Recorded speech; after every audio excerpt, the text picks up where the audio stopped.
From the moment you meet a VC to the point when you get the money, here are the steps. Step 1 is getting the intro call. You cross paths with a VC, perhaps at a networking event or a warm intro, or even gotten a response to your cold email. You've managed to pique their interest in you and your startup. And now your goal is to get those VCs on a call. After setting up the call, you'll likely be speaking to somebody junior or mid-level from the VC team. Think analysts, associates, and vice presidents. The senior folks usually don't get involved in these intro calls. These calls serve as an initial litmus test for your company. You'll dive deep into the discussions about your team, your vision, your business model, and the market opportunity. It's also your chance to understand the investor better, seeing if they could be a good fit for you. When it comes time to send your pitch deck in advance, there are pros and cons. Sending it beforehand allows the VC to come prepared with questions, and it gets them more engaged, especially if your business model is complex. However, it can shift the power dynamic in favor of the investor as you'll go into pitch mode. My rule of thumb, send the deck in advance if you've already built rapport with the investor. If it's your first interaction,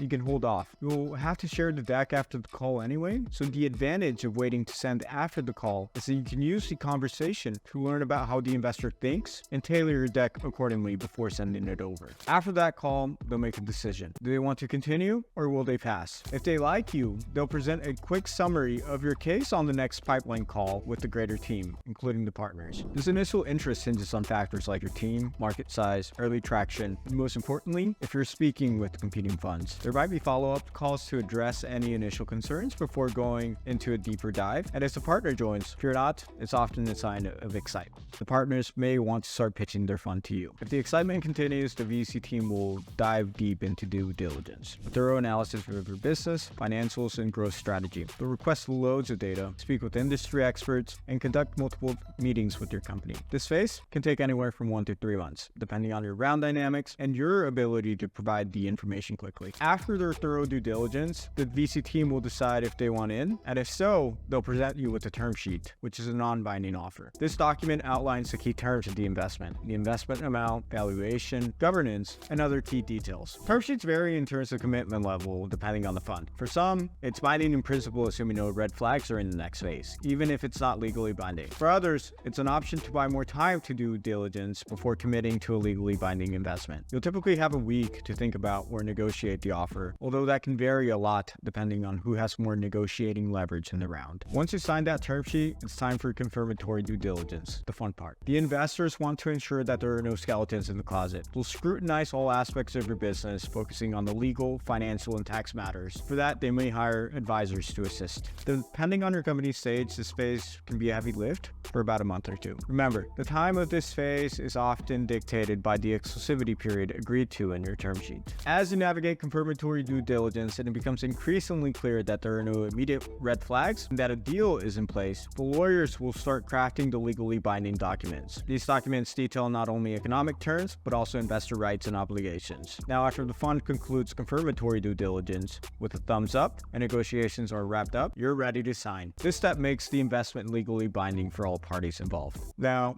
hold your horses. Don't confuse signing with closing. Signing and closing can happen concurrently, but there may be a lag between the two. Closing conditions need to be met before the funds hit your bank account. This could involve things like antitrust clearance, regulatory approvals, and other specifics. Closing then occurs when all closing conditions have been met, and then the investor will wire the funds and the shares will be issued or transferred to your investors. Well, there you have it, guys. The journey from that initial meeting to the moment when you close a deal, it's a wild ride, but every twist and turn is an opportunity for you to learn and grow. If you dive headfirst on your fundraising venture, always keep in mind that this process can vary from one startup to another. What truly matters is having a crystal clear vision of where you're headed, and understanding your startup's path is unlike anybody else's. So my advice, pick the path that syncs perfectly with your long-term aspirations, and don't be afraid to seek guidance along the way. This brings us to the end of the lesson. Thank you for watching, and we'll see you in the next video.